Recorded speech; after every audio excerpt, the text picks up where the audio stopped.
This is another iRaw podcast.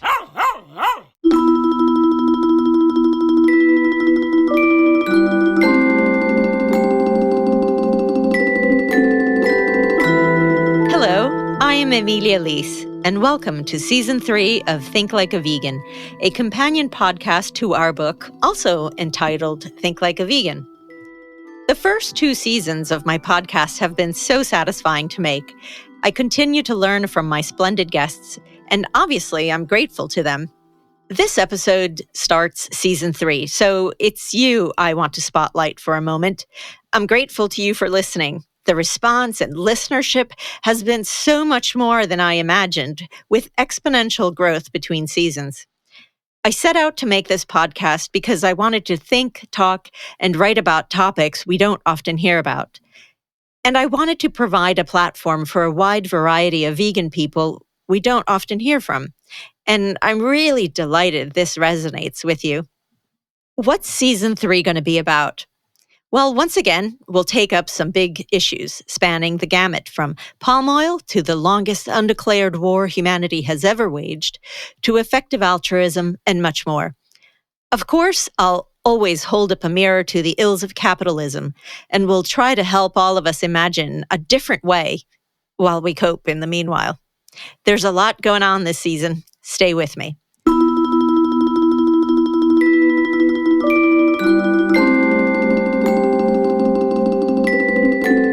Today, I'm delighted to welcome to the podcast Max Haiven.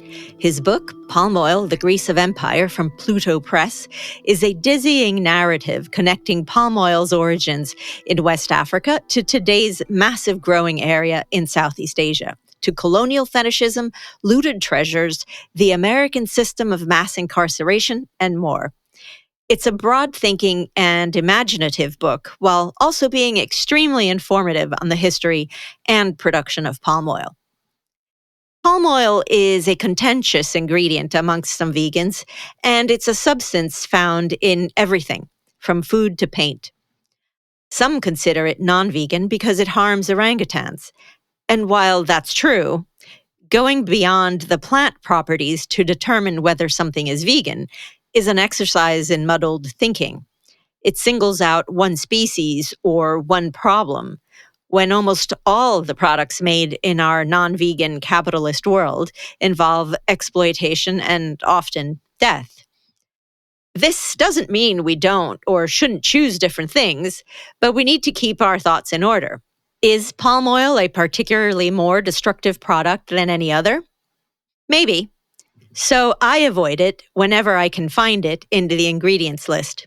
It is vegan-friendly insofar as it's a plant-based ingredient, but the human exploitation, deforestation, and ecosystem destruction are realities which give me reasons other than animal harm to avoid it, even if it's vegan-friendly. And there's more to think about even beyond that, and that's what Max Haiven does in his book. It's a short book and packs a heck of a punch. It delves into a variety of aspects of palm oil. Max gets into a bit of the history, the political, economic, and natural impact of this industry, which had its start during European colonization of West Africa in the 19th century. But then he zooms out to look at the wider impact and how we might want to consider what we do about palm oil production. Ultimately, Max writes, the problem is not palm oil per se, but the context and methods in which it is manufactured, and the functions it serves within a broader capitalist world system. So far, Max is the only non-vegan guest I've had on the podcast, despite his diet being heavily plant-based. I believe his work on palm oil is really important, accessible, and thought-provoking in a splendidly small and powerful package, so I made an exception to my preference of giving a platform only to vegan guests. Plus, he's well acquainted with my previous guests, Lee Claire Laberge, Troy Wittese, and Drew Pendergrass. And like them, his work urges us to imagine a different world. Welcome, Max. Thanks so much for having me. Thank you so much for making the time and joining me here. Before we hear from Max, here's a bit of background about him. In addition to being an author, Max is a professor at Lakehead University in Canada and the Canada Research Chair in Radical Imagination. He also co-hosts a call-in podcast called What Do We Want? And directs the ReImagining Value Action Lab, a workshop for the radical imagination, social justice, and decolonization. What struck me and immediately persuaded me to buy the book and invite him to my podcast is this passage. He writes, "At stake for me is not so much which campaigns will work to arrest the worst excesses of the palm oil industry. This goal is indeed important. Millions of lives are at stake and whole ecosystems hang in the balance. Against the consumerist we that is all too often asked to act on behalf of workers, orangutans, rainforest, or the climate, I wonder if another way is possible that sees all of these things as part of the same web of mutuality. If in telling a more complex, expansive, and experimental story of palm oil, we can come to recognize ourselves, individually and collectively anew, and if we as a global species are all now made of palm oil, and if the world is made of palm oil, perhaps we need new narratives for understanding ourselves if we are to come to terms with what we might do to better transform the world that is always transforming us." With that, Max, the floor is yours. Thanks so much. Well, it's an honor to be here, and I'm really excited to talk about this book with you and your listeners. As that passage indicated, this book emerged from a curiosity I have about the transformative power of storytelling.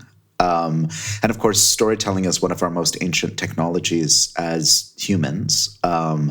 We've been using it for untold generations, perhaps even before we speciated into Homo sapiens, in order to shape the way that we live together. And I think in the system of sort of global hyper-mediated capitalism we live in, it's easy for us to forget the power of storytelling, especially in a moment when, thanks to many of the technologies we use every day, including social media and handheld digital technology, the stories that we tell become increasingly sort of fragmented into tiny tweets, snippets, images, parcels of feeling.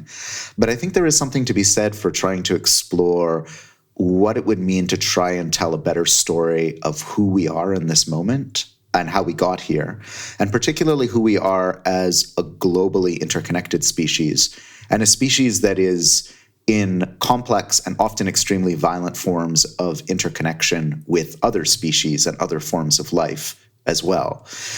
So the book was my somewhat halting attempt to grapple with that and to think about a different way that a nonfiction author could tell a very complex historical story, as you mentioned, in a very short amount of space and time. The book clocks in at just a little over 100 pages. It's part of a series I edit for Pluto Press called Vagabonds, which aims to publish sort of more pamphlet-style, radical, experimental books. And this book in particular came out of, it's sort of something that ended up, or at least the kernel of it, the seed of it, ended up on the cutting room floor, to mix my metaphors a bit, of the last book I wrote before it, which was called Revenge Capitalism. And that book, I was looking at the long history of revenge as a political economic phenomenon. Particularly, I was looking at the way that colonial systems and capitalism organizes itself around these campaigns of vengeance, usually against oppressed people and non-human species that never really did anything wrong, but who can be sort of named as inexplicably pathologically vengeful. So in that book, I looked at a long history in colonialism, for instance, of colonized people being labeled as pathologically vengeful, in need of policing and suppression and, in fact, annihilation. Campaigns of the powerful that really, when you zoom out, look like campaigns of revenge, even though perhaps the colonized people or the oppressed people never did anything wrong to deserve the revenge in the first place. There's a sort of revenge that systems of power take on those whom they oppress and exploit for really no infraction and no crime. But retrospectively, they are impugned with having committed some sort of crime or infraction to retroactively justify the revenge. And one of the examples in that book, which came out of my teaching at an art college called the Nova Scotia College of Art and Design, was the British so-called punitive expedition in 1898 against the Edo Kingdom, which is located in what's now Nigeria, and sometimes also called the Benin Kingdom, although not to be mistaken for the nation-state of Benin, which neighbors Nigeria today. There's a slight confusion that often happens, but this was the Edo Kingdom or Benin Empire. And in that campaign, a few British traders were killed by the king or Oba of the Edo Kingdom in the late 1890s. And the British used this as a pretext to go in and basically wipe out an entire civilization. This story is somewhat familiar to many art historians and people who study West African anthropology and archaeology, because it led to the seizure of a set of statues known as the Benin bronzes, which can still be observed today in many Western museums. They're very charismatic and quite remarkable artworks that were looted from the Edo Kingdom when the English destroyed it, and then sold to museums and collectors as a way of recuperating the costs of the expedition. But in fact, these were just sort of an accidental find by the British. What the British were actually after when they undertook this campaign of revenge was the Edo Kingdom's palm oil production capacity. And it came near the end of a century when Europeans, in the wake of the abolition of the transatlantic slave trade, started to discover the incredible uses of palm oil, which up to that time had not really been exported very much from West Africa to where the oil palm is indigenous, and where palm oil for millennia played an incredibly important role within society as a currency, as a foodstuff, as a cosmetic, as a spiritual substance, as a sacrament, and many, many other purposes besides. And in fact, in West Africa today, palm oil continues to play an extremely important role. And I always want to make clear when I speak about this book that when I am thinking about palm oil and its uses, what I call in the book a grease of empire, I am really talking about the way that Europeans appropriated and transformed palm oil into a new industrial substance and post-industrial substance, rather than its many prosaic uses within West Africa. So the British, when they undertook this revenge campaign, they were interested primarily in appropriating the palm oil production capacity of the Edo Kingdom, which was a large and very complex and sophisticated empire within West Africa. They were interested in eliminating a rival to their sort of domination of the palm oil industry. And they were interested in that for a number of reasons. Today, many of your listeners will know that palm oil is in many of the foods we eat, in many of the cosmetics we use, in many of the cleaning products and detergents that we use every day. By some estimates, it's in 50% of supermarket products. And we consume a great deal of it, especially in processed foods. It has become also a very available and cheap fat for people to eat, what I call in the book the fat of the world's poor. Because it is incredibly cheap, especially in places like India, where it has replaced more artisanally and sort of domestically produced cooking oils with pretty dramatic and catastrophic health effects at that, because palm oil is very high in saturated fats. But palm oil was not really used much as a food outside of West Africa until the 20th century, until really the second half of the 20th century. Before that, it was used largely as an industrial ingredient or lubricant. So it's not an exaggeration to say that the wheels of the Industrial Revolution after about the 1820s were greased around the world with palm oil. And that the machines of empire, including the war machines of empire like steamships, or the railways, the locomotives that hauled minerals out of the interior of colonized places, all of these were greased with palm oil, which offered a very cheap and very useful lubricant for those industrial mechanisms. Palm oil was also used to replace whale oil to make candles, and animal tallow as well to make candles. And especially used to make soap, which became a kind of signature commodity in Europe.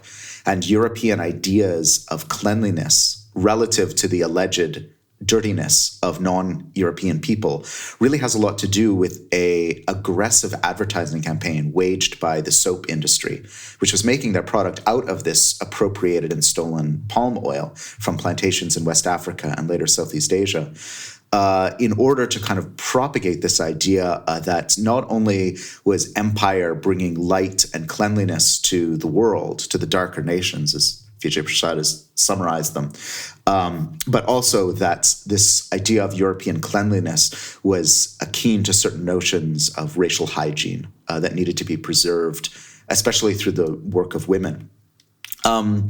So at this time, what we begin to see is that as the Europeans in campaigns like the Benin Punitive Expedition began to take over more and more territory in West Africa and began to transform it into plantations to exploit African labor on the African continent. And this is all occurring in the wake of the abolition of the slave trade. What we begin to see is a kind of vast empire within which this plant-based product, palm oil, becomes the fulcrum for a whole set of really significant changes around the world. And I wanted to tell this story using palm oil because I think it's something that we almost all experience every day, that links us to the past and links us to other people and links us to other non-humans around the world.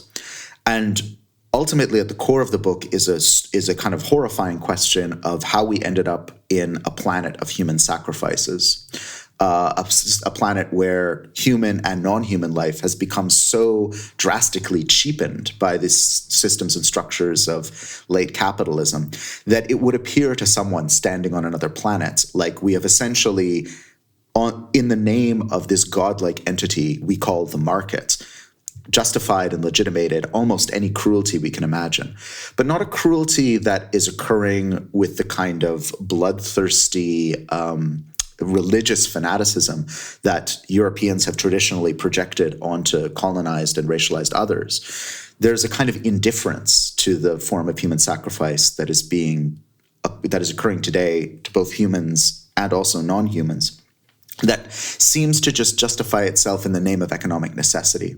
And this is the other reason the book begins with the Benin Punitive Expedition in 1898, because the justification for that expedition was that the king of Benin and his sort of aristocratic royal order were performing these acts of human sacrifice for ritualistic and ceremonial purposes, and that the British needed to step in and prevent this heinous sort of activity from occurring.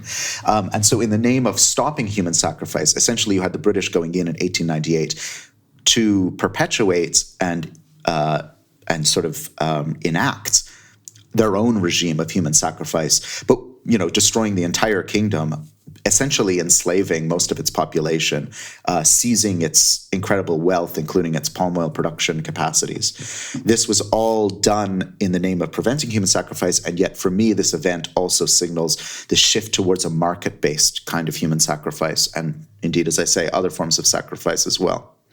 Now, maybe the final thing I'll say just before we take a little break here is that during the years when palm oil was being used as an industrial lubricant and also becoming so popular in the manufacture of consumer-facing commodities like candles and soap, later it would be turned into weapons and later still into food, as I mentioned.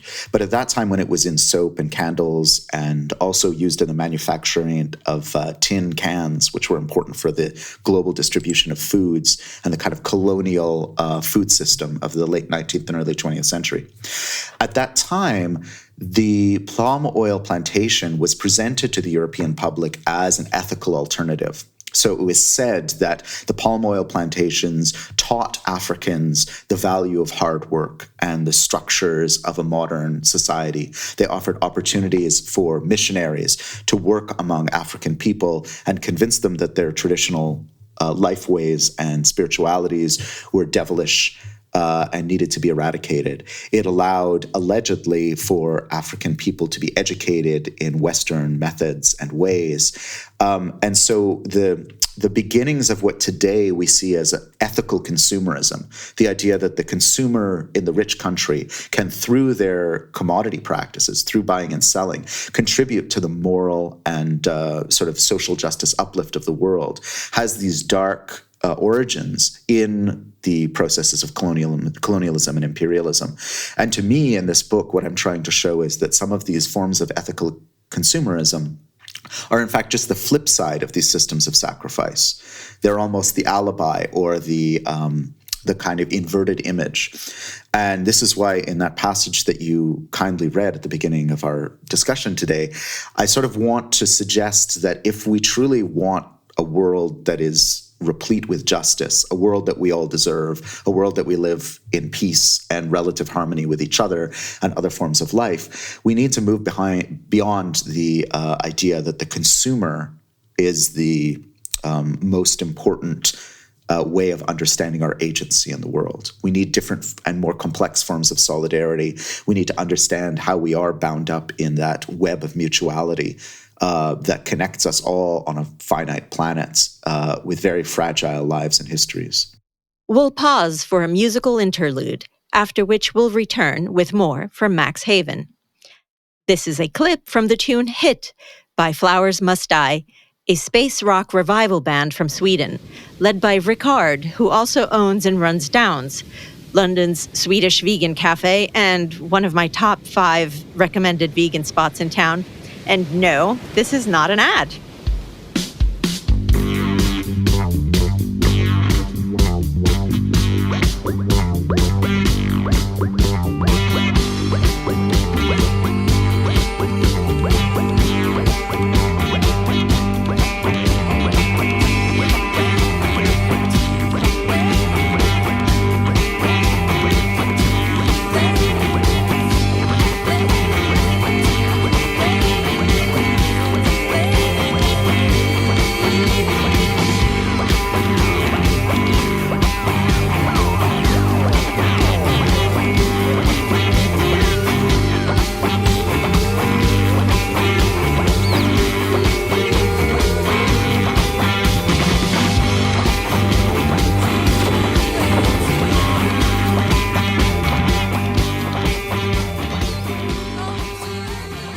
We're back for the second part of Max Haiven's discussion on palm oil, the grease of empire.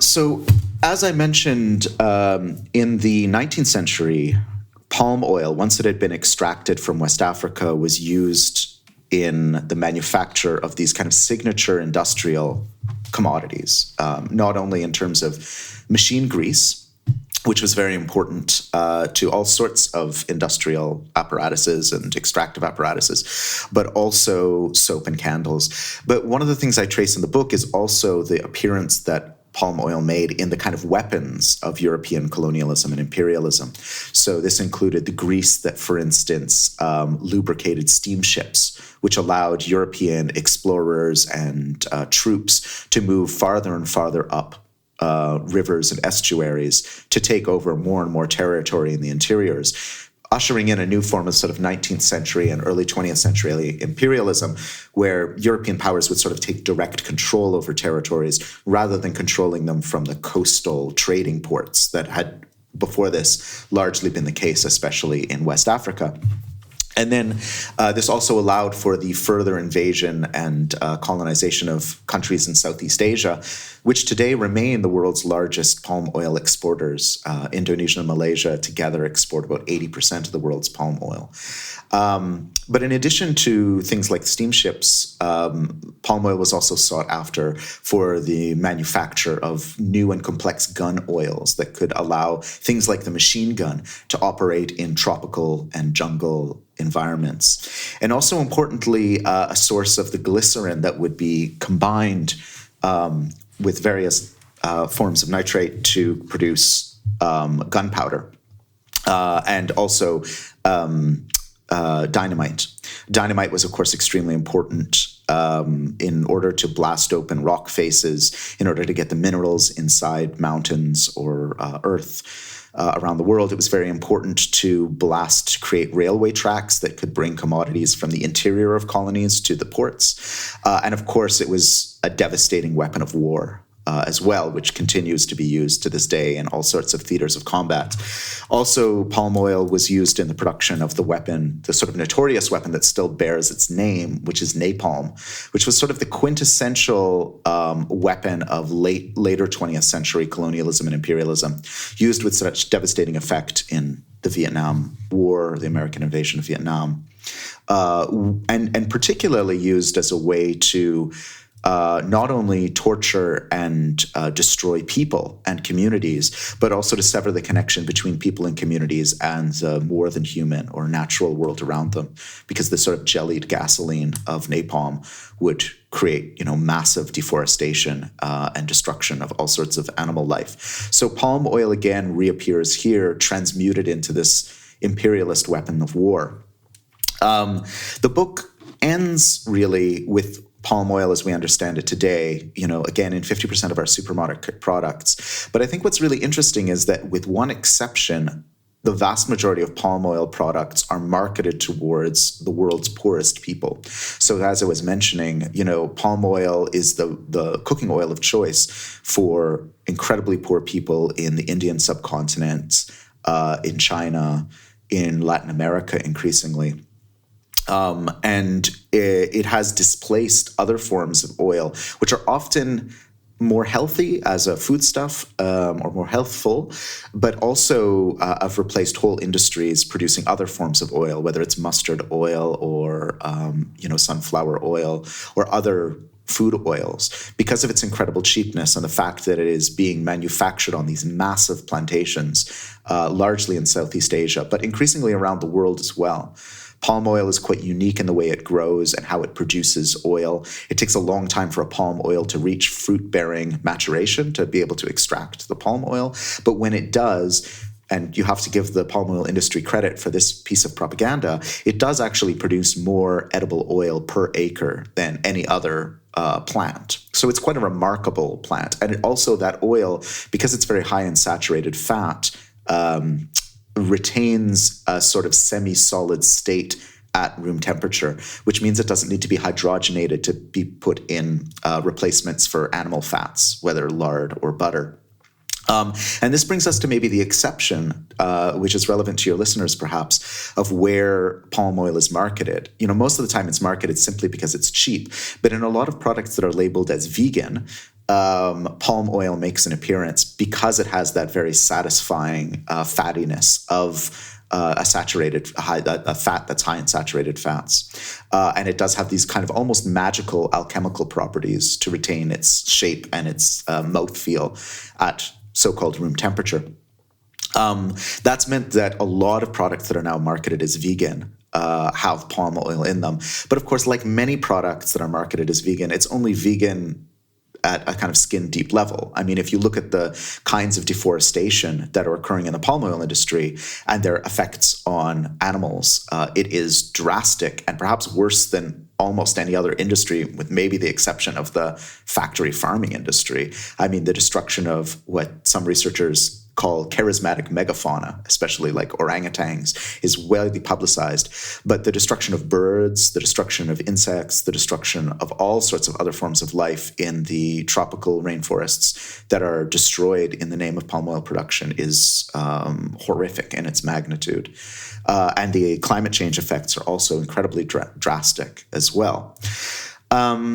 So I end the book, though, by looking at the scene of the American prison and looking just at a meal that's served in the American gulag system. And here I draw on the work of Ruth Gilmore Wilson and her work on the kind of American gulag system that specifically exists to imprison and control poor and working class racialized people, notably Black people and also Latinx people in the United States, as a means to not only extract their labor, but also to control what she terms a surplus population, a population for whom that capitalism has created that are dependent on capitalist wages in order to buy the things they need, but for whom capitalism does not have a use. And I look at palm oil as a kind of indicator for around the world the growth of these surplused populations, these populations that have been rendered extraneous to the needs of capitalism, but who are still dependent on capitalism because they've had their land stolen or they've been forced into cities. I think wherever we see palm oil appear as a necessity for people's lives, we see the emergence of surplus populations, whether it's prison populations or people dwelling in informal inhabitations, so-called slums, or whether it's migrant laborers. For instance, China's massive waves of migrant laborers from interior rural areas to coastal industrial cities. We see again and again these people eating palm oil as a means to reproduce their labor power, to reproduce their bodies. And so I want to look at palm oil as I was saying, sort of the fat of the world's poor, and this strange commodity that that has been made to reproduce capitalism in different ways. We've seen how it worked in the past with candles, with machine lubricants, with weapons, with soap. And now in a moment where most palm oil is consumed as a foodstuff, we see it again, not just reproducing those commodities, but reproducing that fundamental quintessential commodity of capitalism, which is the working body. And to this, we could also add the working bodies of many animals, because palm oil is often used in industrial feed as well, especially those parts of the palm oil plants that are not edible to humans. And so I end up looking at the American prison system, which, as Wilson points out, is Gilmore points out, exists in order to warehouse this surplused population, this racialized surplused population of capitalism.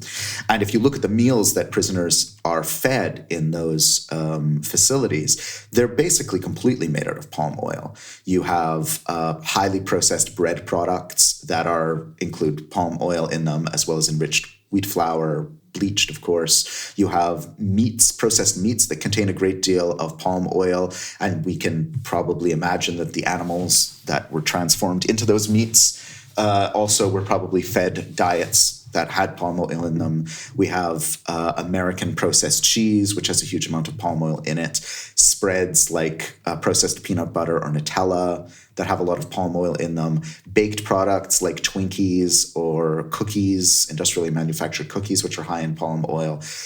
Even the drink mix that are served sometimes can contain palm oil.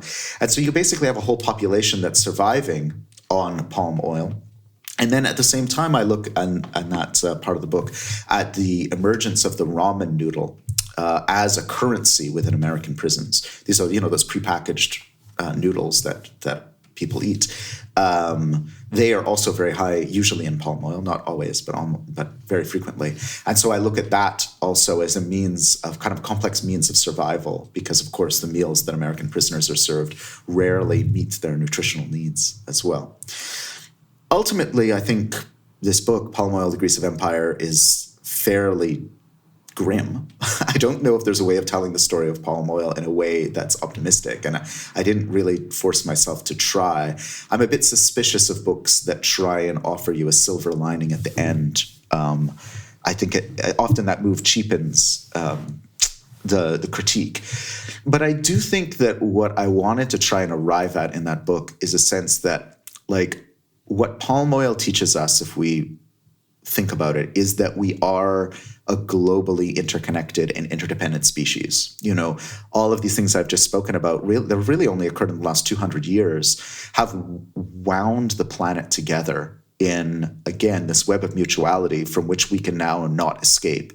And I think the consequences of building that web of mutuality around exploitation and extraction and the horrific oppression and sacrifice of so many lives, we're beginning to understand the consequences of that now, perhaps too late.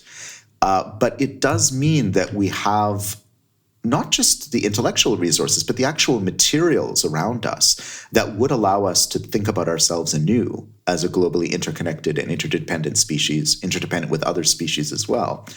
And so in some way, what I want to do is go deep into the heart of this commodity that's on our skins, that's in our bodies, that's literally reproducing through metabolism our energies and our physical bodies, and say, like, if we go right to the core of it, we can rediscover what it might mean to take responsibility for being human in this very dangerous moment.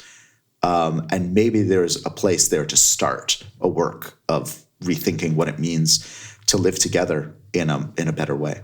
That's brilliant. Thank you, Max. It's the way you ended it was fantastic, because you really, the thing that I really loved about this book is exactly that. You just pan out and you look at not just the item or even contextually, historically, what it is, but it actually, you're looking at all of the various entanglements and implications that it has, and that I found to be extremely powerful, especially when you talk about the ramen noodle phenomenon. That really blew my mind, and also the Chinese migration. That point that you made was incredible. Can you talk a little bit more about that, maybe? So, yeah, I ended up doing some research here about ramen noodles, which are, of course, a global favorite. By some estimates, they might be one of the most popular foods on the planet. And it has a fascinating history in and of itself. It emerged as a cuisine in Japan and Korea in the moment of American occupation after the Second World War, during which time the Americans kind of dumped a lot of wheat flour on countries that had traditionally eaten mostly rice as a kind of staple carbohydrate.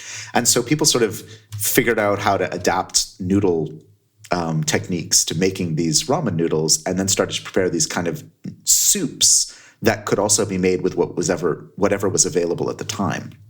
And then in the 1960s and 1970s, got turned into the kind of ramen noodles that we know today, where you have them coming in these packages that are sort of standardized, that have a kind of standardized number of calories in them, that have an incredibly long shelf life, like years or decades. You can keep those noodles around. And that are incredibly cheap, partly because they can be flat packed and they're very easy to transport, and also because they have this incredibly long shelf life. And so they became the kind of staple of a lot of the world's migrant populations, notably people in what is still today the world's largest single human migration of somewhere between 250,000 and a 250 million people from China's countryside to coastal areas during the sort of economic transformation of China in the 1980s, 90s, and 2000s.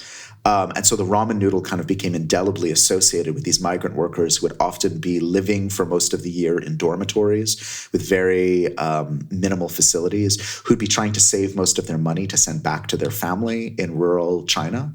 As the sort of state receded and a sort of free market form of so-called communism emerged in China. And so I wanted to think about the ramen noodle again as this thing that literally was powering these workers' bodies, who were then producing all of the commodities that surround us all the time, from everything plastic, to ceramics, to toilets, to pens, to the stuff in our kitchen. I mean, practically everything since the 1990s has been made in China. And the bodies that are working in those factories are ingesting palm oil in order to metabolize the energy to put into the manufacture of those commodities. So there's this really sort of fascinating, when you sort of zoom out and you look at it as a system, this really fascinating way in which a plant, this very peculiar plant from West Africa, somehow powers the kind of global system that we live under. And that is, that energy is crystallized in these commodities that we use every day. And that is the remarkable thing about this book. You've really come away with that sense and with that understanding. And I think that's really important, because often we get lost in these tiny issues about, and you talk about it in the book too, about how, there's various NGOs and the propaganda says avoid this, avoid that. And we're atomized as individuals, as consumers, into doing the right thing, whatever in terms of our purchases, but which is also, to some extent, yes, that is the only thing we really can do, quote unquote, because we have choices where we can have choices. But it's also it's not meaningless. I don't think that, because each of us derives meaning from that in a certain way, but it's a vote against the current system, but it's also, you're really hemmed in no matter what you do. So I think it's in that context, it's really important to understand the fullness of the picture, and I think that's what your book does. And I'm really grateful that you came and talked to us today. That was really great. Before we go, where can people follow your work, and do you have any projects that you'd like to promote? Sure. People could probably most easily follow my work at my website, which is just myname.com, maxhaiven.com. Probably be in the show notes. And I'm fairly easy to Google because no one else has my name. And there you can also subscribe to my newsletter, which is where I'm sharing most of my updates these days, rather than this sort of social media dumpster fire that we find ourselves in. These days I'm working on a few projects. I've become very interested in play and games. So right now we're releasing new episodes of a podcast called The Exploits of Play, which I've been working on with a really lovely group called Weird Economies. And that podcast, Exploits of Play, is about the increasingly central role of play and games in weird capitalism. So we're releasing episodes on things like how game theory came to dominate all of our thinking, or the way that conspiracy theories are increasingly taking on gamified aspects, or the gamification of dating apps or romance game shows. And that's sort of feeding into a broader project I have, which I've tentatively called, and which will eventually hopefully be a book, called The Player and the Played, Financialization, Gamification, and Anti-Fascism. So games are where it's at. I'm also working on a number of board games as well, as kind of experiments in how to explore critical issues differently in a way that's hopefully a little bit more fun than, reading even what I hope is a fairly nicely written book like Palm Oil, which I have to confess probably leaves you full of a certain kind of wonder, but also a certain kind of terror as well. Oh, absolutely. But I'm kind of used to that, especially, if you are paying any attention to anything that's going on. I think you walk hand in hand with terror and dismay. Not to be a downer, but I mean, it's kind of the reality, and you have to keep a dark humor about it. But that sounds great. And absolutely the game theory, that is the gamification of everything is really where it's at. I completely agree. I'll have to find a vegan angle to have to have you come back on and talk about that, because that really interests me as well. Well, it's interesting. Troy Vitese, who you were mentioning at the beginning, was one of your other guests, and Drew Prendergast did this quite amazing game with some collaborators here in Berlin called Half-Earth Socialism, based on their book by the same title. And it really does, I think that game does a really nice job of showing how essential veganism is in order to have a kind of sustainable future. It does. It's a great game. I've even played it, and I'm not much of a games person. It's surprisingly charismatic, that game, for one that's, kind of a simulation of a card game, tradable card game. It's very nice, I think. Yeah, it is. It is. And they're terrific. Well, thank you again. Really appreciate it, and good luck with all your projects. Thanks so much.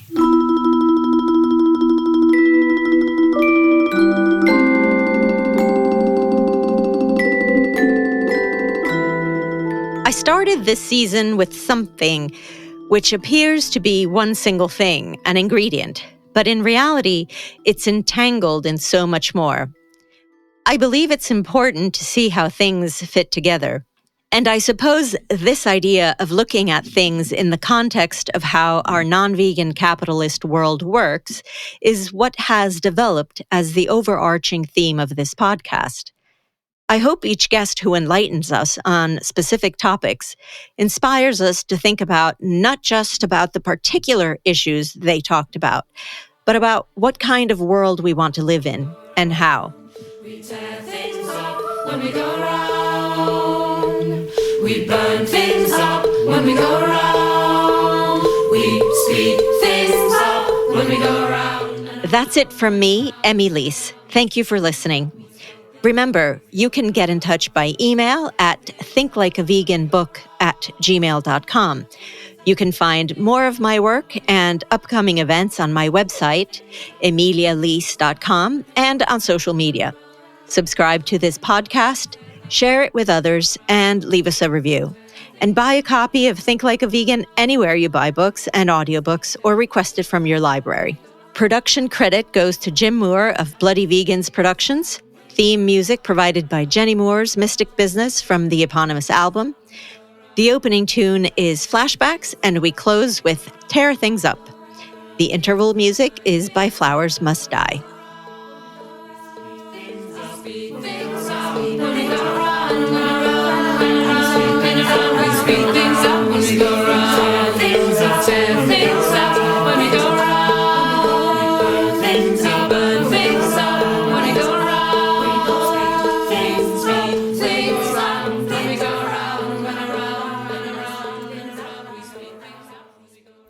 For more great iRaw podcasts, visit irawpod.com. That's IROARPOD.com.